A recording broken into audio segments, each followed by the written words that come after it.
busy times right now. So just let me say that we appreciate your continued patience and your understanding as we work to respond to your many inquiries. I know you've wanted to be able to ask questions of the mayor for the last week or so. And so we appreciate your patience and understanding. We know that you have questions you want to ask the mayor, and that's why we're here today. But first, Mayor Wheeler would like to open with some brief remarks. Mayor Wheeler, good morning. Thanks, Tim. Good morning, everyone. We're setting aside some time this morning to answer your questions about what's happening with regard to the federal government, as well as local reforms that we're pushing for here in Portland. I'll take your questions in just a moment, but first let me just say this. I remain cautiously optimistic that federal tactical teams deployed by the president to occupy this community are poised to leave. Progressive cities around the country are standing together to defend their communities against hostile and dangerous federal interventions. This week, I joined Mayor Lightfoot, Mayor Durkin of Seattle, Mayor Keller of Albuquerque, Mayor Bowser of DC, and Mayor Lucas of Kansas City in calling for our congressional leadership to swiftly pass legislation to block the administration from sending unidentified federal agents to operate with impunity in our community. The federal government needs to work in partnership with local cities, not in direct defiance of their wishes. Here in Portland, all of this is happening. We're still pressing hard for urgent reform our city needs on public safety and in supporting our BIPOC communities. Yesterday, the Portland City Council referred an important accountability measure to Portland voters. Let me just end with this. We're in the middle of one of the greatest transformational periods of our lifetime. We get to write the future, and the city will be proudly at the center of that transformation. So with that, Tim, let's go ahead and open it up for questions and see what people want to know. All right, thank you, Mayor. We do have time for some questions now. Reporters, if you want to ask a question, we ask that you please click on the raised hand icon, and we're going to do our best to get to you. And since our time is limited, I'm also asking that you be considerate of your peers, keep your inquiries to 1 or 2 questions at the most, so we can kind of keep the flow of information just moving along. All right, hands are up, and let's start with the person at the top of the list here, Kelly Azar, K2 TV News. Go ahead. Hello, good morning. Thanks for taking the time, Mr. Mayor. We appreciate it. You bet. To get us started, a couple of weeks ago, when we had another opportunity to speak, you answered one of my questions with a 4-part plan to get the city of Portland back moving again and to get the violence to end. Your first part was to get federal officers out. We want to know, going on from here, if federal officers truly leave today, what is the plan to stop the violence in the streets of Portland? Yeah, thank you, Kelly. And the plan hasn't changed a bit. First of all, in order to de-escalate the situation, it starts with federal officers leaving the city of Portland. We're all in agreement here that since they arrived, things have only gotten much worse. Escalation on the part of our federal officers has been met with further escalation. It's reinvigorated Portlanders. More people are out there.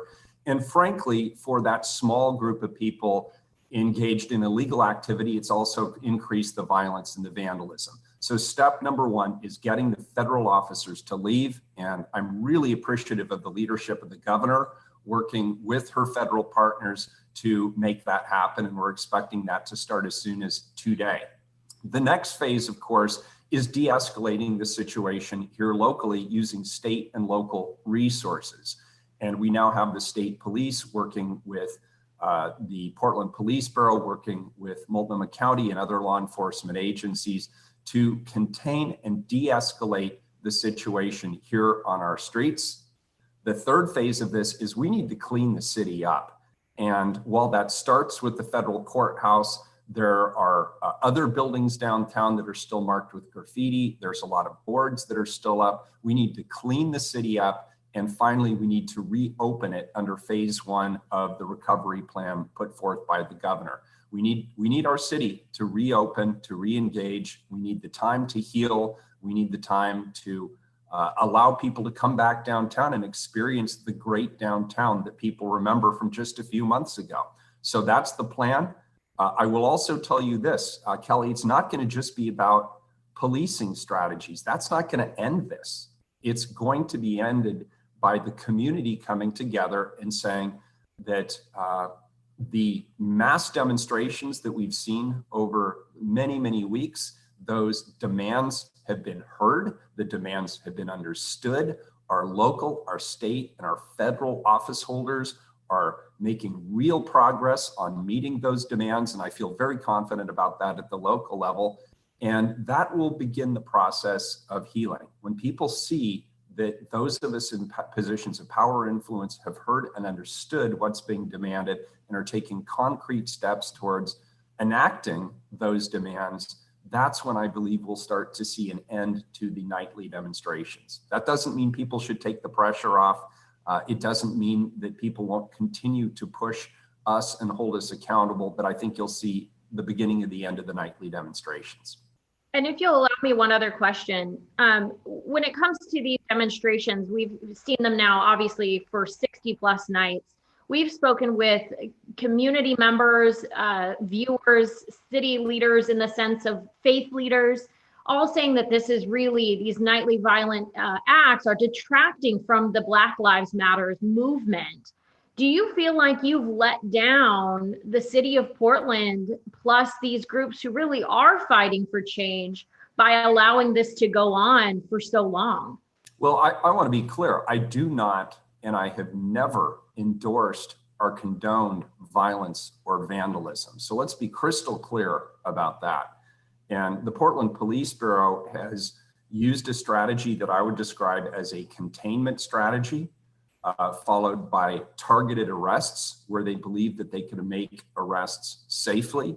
And they've done that, and they're going to hold people accountable. And then we're also working with the district attorney and others who are involved in the criminal justice system to, on one hand, protect the rights of nonviolent demonstrators, and that is the vast, vast majority of people who are out on the streets, while at the same time apprehending and holding accountable those who have engaged in illegal activity. I've never condoned it, and I never will. Thank you. Yeah, thank you, Kelly. Next up, Kyle Aboshi from KGW. Kyle. Hi, Kyle.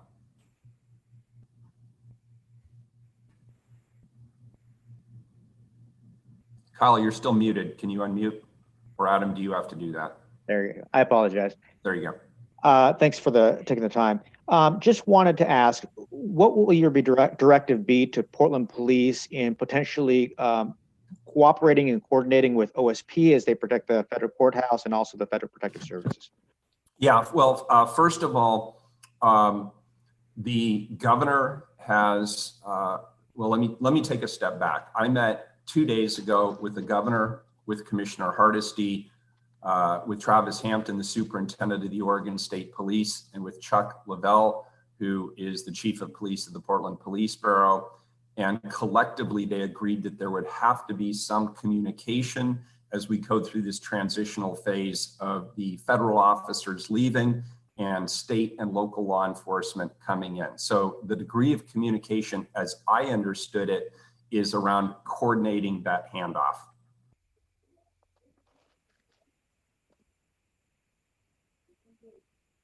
And if I can follow up on that, will they have a presence in protecting the federal courthouse, or will you leave that exclusively to OSP? I'm sorry, will who have a presence? Will Portland Police have a presence in protecting the federal courthouse, or will you leave that exclusively to OSP? I will defer to the Portland Police Bureau and the state police. My understanding the last time I was updated on this 2 days ago was it was going to be exclusively OSP, but if that's changed, I'm not aware of it. Okay, thank you, Kyle. Got to move on down the list here. Jacqueline Abad next from Coin TV. Jacqueline, good morning. Good morning. Good morning. Thank you, Mayor Ted Wheeler, for taking the time. You know, right now there's been some conflicting information from the governor, as well as some of the federal officials regarding if certain federal officers will be leaving Portland. Do you have any insight on that? Right now, we're hearing that ICE, as well as all Customs and Border Protection officers, are leaving. But you know, we recently heard from CPB that they may not be leaving. Do you have any insight on that? So the governor has given me her assurance that the federal officers are leaving. There will still be a presence of local officers who live here, who work in the community. It's my understanding that they will remain inside the federal buildings. It will be OSP that will be outside, engaging directly with our public. It doesn't surprise me that there's confusion around the messaging. You have the acting secretary saying one thing that appears to contradict what the governor is saying, but ultimately, I trust the governor on this one. I believe that there is a deal, and it's my expectation, as well as the governor's expectation, that that deal will be adhered to and the federal presence will leave. Okay, thank you, Mayor Tidwell.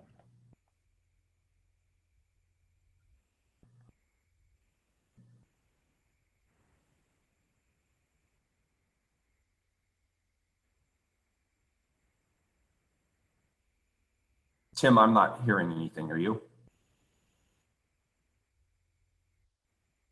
Okay, can you guys hear me now? Now I can. Okay, issues there. Zane Sparling, Portland Tribune. We'll pull Zane into the conversation. Good morning, Zane. Good morning. Thanks for your time today, Mayor. My first question would be, you mentioned the new police accountability board that will be referred to the voters. Obviously, there was a lot of pushback from the city auditor during the process when this was unveiled. And I think there's expectations that this could get mired in lawsuits for years if it really was approved. So I was wondering what you make of that and whether you see this as actually a good idea or something just to let the voters decide.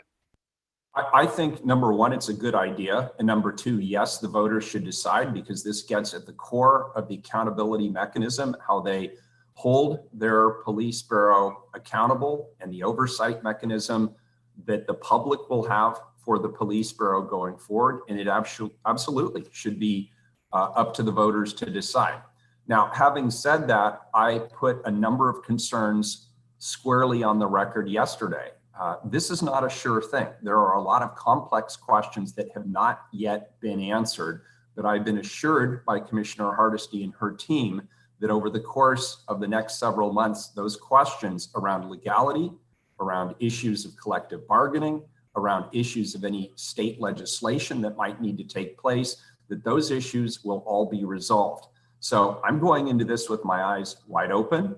There's clearly a risk associated with this, but it's a risk worth taking, I believe. And so I applaud Commissioner Hardesty for her leadership on this and the work that she and her team have committed to make this go from more than being aspirational, but actually having it work effectively operationally. Sure. And as a follow-up, I'm curious, there's been some discussion about who should be in command of the Portland Police Bureau. You've said just today and on previous occasions that you don't call tactics on a night by night, minute by minute level. But yet you've obviously taken a lot of criticism for the tactics used by the Portland Police Bureau. I'm sure you've heard the nicknames and the chants and things like that. So I'm just curious, have you considered, the be careful what you wish for, you just might get it scenario in terms of giving up command of the police bureau? Well, look, there's two questions here, and I want to address them both. And the first question is around power and authority. If these times call for anything, it calls for us all to take a step back and ask ourselves, are there situations where ceding some power, some influence, and some authority could actually be to the benefit of the larger community? And as we look at the oversight and accountability mechanism used by the Portland Police Bureau and our auditor and our internal review process, it comes up lacking. And for years and years and years, it's been lacking. This goes all the way back to the days of Vera Katz, where she looked at it and she said, this didn't work for her. Every mayor since has said that it doesn't work. I have said I find it incredible that the police commissioner and the police chief don't have the final say on whether an officer is disciplined or not. That goes to an arbitrator. Some guy named Joe that nobody in the public knows who they are actually has the final word. That's not acceptable. And so this is a a moonshot, if you will, opportunity for us to completely reimagine how oversight and accountability looks for our police bureau. I believe if it's done correctly, it has the opportunity to set a strong national standard. But as I've said, this is full of risks. There are still significant questions that are unanswered. The auditor raised legitimate concerns that must be addressed. Other community leaders have expressed concerns that must be addressed. And at the end of the day, my colleagues and I are trusting that those questions will be addressed. I also want to get back to the first part of your question. It hasn't been asked, but I think it needs to be asked. You obliquely mentioned that I have been called certain names. One of them derives from the use of CS gas, otherwise commonly called tear gas. And I want to be on the record and I want to be clear about this. I've said this to a lot of people, but I haven't said it directly in a press engagement. And so I want to say it. There were times early on in these demonstrations where I believe I saw the Portland Police Bureau make mistakes when it came to crowd dispersal. I saw what appeared to be and what was reported from the streets to be indiscriminate use of crowd control devices. And I came to the conclusion that that was the case. So for the first time in my administration, I made tactical directives. I have historically not directed tactics for the Portland Police Bureau, but I chose overtly to do it under these circumstances. And what I did was I immediately prohibited the use of LRAD in the tone mode, and I prohibited the use of CS gas, commonly called tear gas, in all except life safety circumstances. Just 2 days ago, I met with Governor Brown, Commissioner Hardesty, Travis Hampton from the Oregon State Police, Chuck Lavelle from the Portland Police Bureau, and I asked them what was our joint commitment around limiting the use of CS gas. I was determined that we would have an agreement on that prior to us trying to manage these demonstrations collectively. And we agreed on the use of tear gas being limited to circumstances where there is a risk of serious injury or death. That is our consensus opinion. It is consistent with the directive that I put in place weeks ago. CS gas has been used by the Portland Police Bureau exactly twice in the month of July. So they are taking the directive that I put forth seriously. Again, I apologize to those non-violent demonstrators who were subjected to the use of CS gas or LRAD. It should never have happened. I take personal responsibility for it, and I'm sorry. I also want to draw a clear distinction between the Portland Police Bureau's use of CS gas and what we're seeing the federal officers use. The federal officers are using CS gas broadly, indiscriminately, and nightly. And that is why it is escalating the behavior we're seeing on the streets rather than de-escalating it. And that's why this must come to an end. Thank you. All right, thank you, Zane. Appreciate that. Let's move on to Simon Gutierrez from KPTV. Simon, do you have a question? And we're running out of time, folks, so let's keep it rolling. Tim, I want the last word before we wrap up. Okay, we'll give you that. We'll give you that. We'll take a few more questions here, just a couple more. Mayor Wheeler, I do have a question. Can you hear me okay? Mm-hmm.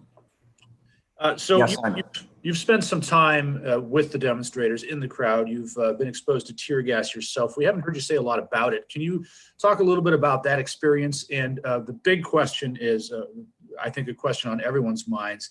Did you get any impression from anyone what it would take to end this nightly violence? Yes. First of all, what was it like? It's pretty awful when it comes right down to it. Tear gas is an ugly substance.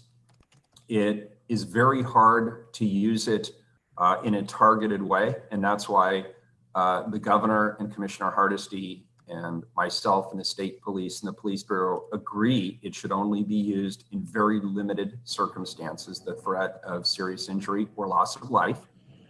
I was there watching it being used from my perspective in a broad and indiscriminate manner. Physically what happens, and I obviously underdressed for the occasion, physically what happens is it makes your eyes sting. It feels like you've thrown something caustic in your eyes, so you're forced to close your eyes and they tear up a lot. And it's hard to breathe. You can only inhale maybe halfway, and then you have to cough. You have to exhale, and the larger the dose, the stronger it gets, the more you have that sense that you have to get out of there or you can't breathe. There's a couple of other things I noticed though. Number one, I personally found it sort of hard to hear what was going on around me or understand what was going on around me. I found that people after nightly exposure to CS gas have found ways to defeat it. The people around me were all wearing commercial respirators. I'm not sure to what degree it impacted them with those commercial respirators on, but they're basically wearing the same things that the federal agents are wearing to protect them from it. And believe it or not, the guys out there with the leaf blowers, that actually works. One of those guys came by with a leaf blower, and I immediately felt relief when he started blowing the group of people that I was standing with. All of this to say, well, and one more thing I'd note is, so I left after the second or third dosage of tear gas. Things were getting dicey, but you know, upon continuing to listen to my radio all night, people were there all night. So it didn't really deter them from being there. It may have cleared them out momentarily for a few minutes, but then they were obviously going right back. So as a tactic, it isn't really all that effective. And that's led me to the conclusion that this isn't ever going to be solved. Getting to your second question, it's not going to be solved by public safety officers. This is going to be solved by us committing that we have heard, understood, and are demonstrably addressing the reforms and the changes that people have non-violently been protesting for weeks. And we've made historic changes at City Hall. The state government has taken up historic legislation, which has been passed and supported by the governor. And our federal officers are working on federal legislation. So the public has been heard. And to follow up on that, just quickly, I mean, you mentioned some of the things that have already happened, the legislation and some of the steps the city council has taken. There does not seem to have been any effect on the fervor or the passion with which some of these people are protesting. And some of them, it's not even clear what they want. How do you stop some of this violent activity? So Simon, you got to separate the two. There are thousands of people who are down on the streets who are non-violently demonstrating for Black lives, for racial justice and equity. And in the last couple of weeks, there's no question that the fervor has escalated around the presence, the unwanted presence of federal agents in our city. And so they're coming to our city to defend our city against a federal government and an administration that seems hell-bent on using federal law enforcement to target cities controlled by Democratic mayors. That is not American. And so people are coming out and saying they want that piece to end. There is also a small group of people, and I met them up close in person, they're definitely there, who are there hell-bent on violence and vandalism. And I will tell you that as I was leaving the tear gas, there was a group of those folks who are trying to drag me back towards the tear gas. These are, in my opinion, a small group. They are involved in criminal activity. They are not there supporting, in my opinion, Black lives or racial justice. They are there for other purposes. They are a distraction to the larger importance of this movement. And many community leaders, including prominent Black leaders in our community, have stated that. And so our job is to separate it, is to protect the First Amendment rights to assembly and free speech of the nonviolent demonstrators, and to hold accountable those who are engaged in criminal activity. That's what needs to happen, and that is what is happening. That's what our law enforcement is committed to. All right, thank you, Mayor. We're gonna take a couple more questions and then the mayor will have his last say here. How about Jeff Mapes? Jeff, you there? Good morning. Unmute. Hi, Mayor. Can you hear me? Yeah, loud and clear. Okay. You say that you think the local and state governments have been responding. A lot of the criticism, though, is that these are still baby steps at this point. How much further do you really see going? Would you say you're 10 or 15% of the way there? You can talk about, say, the police budget, how big of changes. I'm trying to get a sense of how far you're willing to move systematically. The part of this that really energizes me is acknowledging that this is only the beginning. These are baby steps. These are things that should have been done decades ago. And it's not just around police reform. Right now, in the wake of George Floyd's murder, the focus is definitely on police reform. And as the mayor and the police commissioner and the face of government, the face of police in the city of Portland, that's on me. It's my responsibility to work with my colleagues and other people at the state and the federal level to reform our policing practices. And we've been slow to reform our policing practices in this country. And George Floyd threw the blindfold off that many of us had over how serious this is and how far we have to go. And we're hearing from our Black community that there is nothing about George Floyd that surprised them, that this has been going on for decades, for generations. And so we are now belatedly addressing these issues, but we are addressing them and we are determined to move forward. But this can't be the end of it. Even if we end up with a perfect policing and accountability function in the city of Portland, are we there yet? The answer is no, because we still have massive disparities around economic prosperity and wealth generation, around access to housing, around educational opportunities, even around health. We still have massive health disparities, and the list goes on and on and on. So I believe that it was public safety and policing that started this reform. But I think as we look back on this 20, 30 years from now, we are going to acknowledge that what was ignited around police reform lit a fire of determination on the part of the public to address all of the systematic inequities that exist in our society. And they are massive and they are prevalent and they're in every institution that we know. And so this to me is a great awakening. It's been hard. The reckoning has been hard. It's been messy, but this is so necessary. If we really, as Americans, want our American democracy to survive, if we really want our society to be sustainable, then this is a process that we must go through. It's trial by fire, but Americans have shown generation after generation that they are up to the challenge, that they are resilient, and that we can work through this. And I am, as I say, optimistic that we can. Do you think the protests need to continue to keep the pressure on local, state government, et cetera?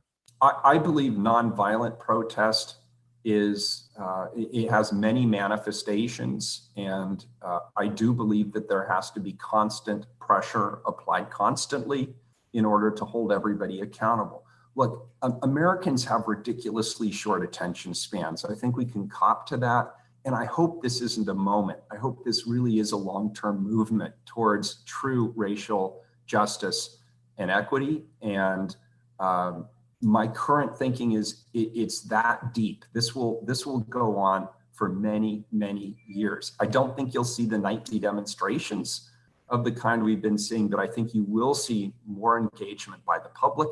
We're seeing people of all ages and all demographics want to be involved. I would encourage people to take some of the energy that's out there on the streets, and now let's turn it toward the hard work of reform. Volunteer for organizations that support our BIPOC communities. Engage with leaders in those communities. get to know your neighbors who maybe you don't know as well, and ask, how can you be a supportive ally if you're a white person like me, or if you're a person of color, how can you further engage in the cause towards racial justice and equity? It doesn't all have to happen on the streets. It needs to happen within the doors of our institutions. If you work in housing or real estate, are you doing everything you can to avail opportunities to people of color? If you're in banking, do the banking practices in your bank allow for minority entrepreneurs to be able to gain access to the resources they need to generate the kind of wealth that the majority community has enjoyed for generations? If you're an educator, are you doing everything you possibly can to ensure that those who walk in the door on the first day of their educational experience with all kinds of barriers all stacked up, are you doing everything you can to remove those barriers so that those kids can have the fullest life possible? And if you're in the healthcare profession or the insurance profession, are you doing everything you can to ensure that people in our community who are lower income, who don't speak English, or speak English as a second language, or come from a BIPOC community, are you doing everything you can to ensure that their outcomes around health and access to insurance are on par with the majority community? There's tons of work to be done here. All right, thank you, Jeff. Really got to wind this up here pretty quick, folks. Everton Bailey, Oregonian. Hi, Everton. Hey, good morning. Thanks for taking the time, Mayor. I have two questions. I'll try to make them really quick. You said about 15 minutes or so that the federal government needs to work with local communities. And in this case, they're working with the state government. And so I was wondering if you have any concerns that Portland officials aren't directly involved in negotiations involving Portland. No, I actually don't, under these circumstances, have any reservations whatsoever. We've been in communication with the governor and her team. I've had several conversations with the governor. She's kept us in the loop. And I do believe the conversations she has had with the vice president, the acting director, and others, she can speak well for all of us and our needs here in the city of Portland. So I have no reservations whatsoever. All right, and one more quick question. As the mayor, do you have any concern that another agency outside of city oversight is joining the fray in OSP? Well, first of all, OSP has been working with the city of Portland. They have long-standing communication and similar training. And the coordination and communication between OSP and the Portland Police Bureau and Multnomah County, the Sheriff's Office, is rock solid. So I don't have any reservations or concerns there either.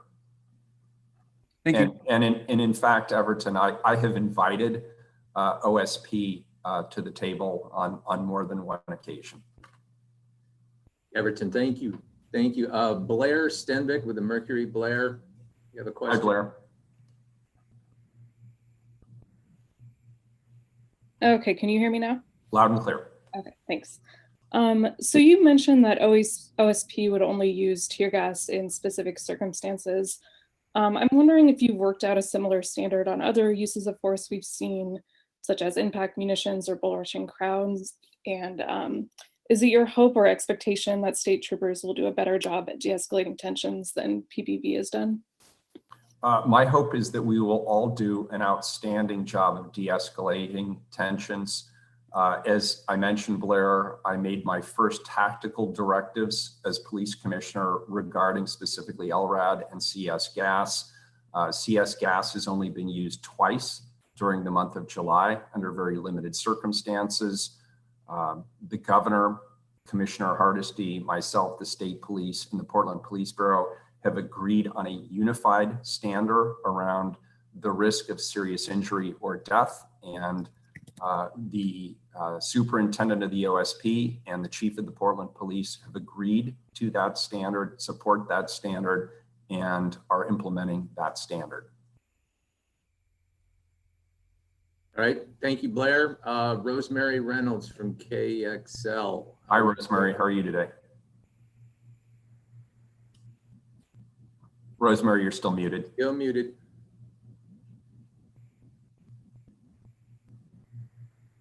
Rosemary, can you unmute? All right, since we're running out of time, let's Hey, go. wait a sec. Adam, can you unmute? Oh, there she is. There Here we she is. got her. Good. Hi, Rosemary. That's weird. Yeah, It's I show her unmuted. well, we're at the mercy of technology here, and it looks like she's unmuted as well, but Rosemary. Tim, can she use the chat function? Is she able to just text in her question? Yeah, Rosemary, if you can just put something in chat, we'll try and get the mayor to answer that question for you. In the meantime, let's keep it rolling. Jamie Goldberg, you are out there and you have a question for the mayor. Good morning. Good morning. Hopefully you can hear me. Mayor, I was wondering, I've heard from a lot of business owners downtown that are concerned about their future. I know that your office was working on a plan to sort of restore downtown and help business owners. I wonder if you have any more specific details on that plan and what you're doing to help downtown's restoration. Yeah, first of all, thank you, Jamie, for the question. And I was proud of the fact that the city of Portland was the first jurisdiction in the state to actually put together a task force around economic resiliency and recovery during the COVID crisis. We were the first to push resources out to those businesses that had been hit first and hardest by the economic crisis. We then created a partnership with the business community, with local foundations, with Prosper Portland, and put together a small business recovery fund that continues to grow and be deployed into the community. Just last week, the city of Portland allocated its CARES dollars. The largest portion, the largest allocation went towards household resiliency, supporting household, everything from rent support as well as essential household purchases. The second largest allocation was to small businesses. I believe that was a $15 million allocation, and that goes alongside state and federal resources for small business recovery. That was critically important, obviously, because most people in this community are employed by small businesses. So while they, supporting their small businesses and helping those small businesses and those employers to thrive also helps household security. The plan for downtown specifically, in working with a lot of people on my economic impact task force, is to number one, remove the federal presence. Number two, de-escalate and end the nightly violence and vandalism. Number three, an aggressive action to clean up the downtown. And number four, reopen it and have a collective campaign to focus on downtown as being clean, ready for business, wanting people to come down within the constraints of phase one of the COVID recovery. And we will be working with our private sector partners to do that. And I've spent a ton of time communicating with business leaders throughout the city, both big business operators, small business entrepreneurs, everybody in between, and a lot of employees to talk about that recovery. And that's what people want to do right now. They want to get back on their feet. And it's important for the economic future of the city that downtown open soon. Thank you. I'm sorry, Jamie, did you have a quick follow-up? Because we want No, to. I was just saying thank you. Okay, Thank I you, appreciate Ben. that. Yeah, we had planned to go to 10:30, so we're now, about 13 minutes over. We appreciate, Mayor, you spending this time. Did you have any final message that you wanted to share before we close? Yeah, I did. There's just one personal note I wanted to put in here on behalf of Commissioner Hardesty. She did not ask me to do this, but I wanted to do this. All of us are leading in different ways. And she comes to the Portland City Council with a lived experience and life experiences that are different than myself. All of us are experiencing challenges during this time. And I have been watching how some people have been engaging with my colleague, Commissioner Hardesty. And because she is the only Black woman on our city council. It has come to my attention, and I have seen it myself, that she is getting some emails that are just flat out racist. If you ever wonder whether racism is still alive and well in the city of Portland, I can confirm that it is, and that she has been subjected to it. And so what I want to tell everybody is, you can disagree with Commissioner Hardesty or me or anyone else on the city council, but do not send the kind of emails that she has been receiving that go way over the line, that are flat out racist, and in many cases threatening. Commissioner Hardesty and I will have our differences of opinion. We will disagree sometimes because of the nature of the two of us. We will disagree loudly, but those kind of emails will never be acceptable in a civil society, and they are not acceptable anywhere in Portland City Hall. So if you have been sending them, do not send them. They're not welcome, and it's beneath all of us to have to receive those emails, especially Commissioner Hardesty. I just wanted to say that. All right. Thank you, Mayor Wheeler. That will wrap it up for today's press availability. If you did get your question answered, please reach out to me. Pretty much all of you know how to do that, and I will do my best to get you that information. Thank you, everybody, for joining us today. Thank you, everybody.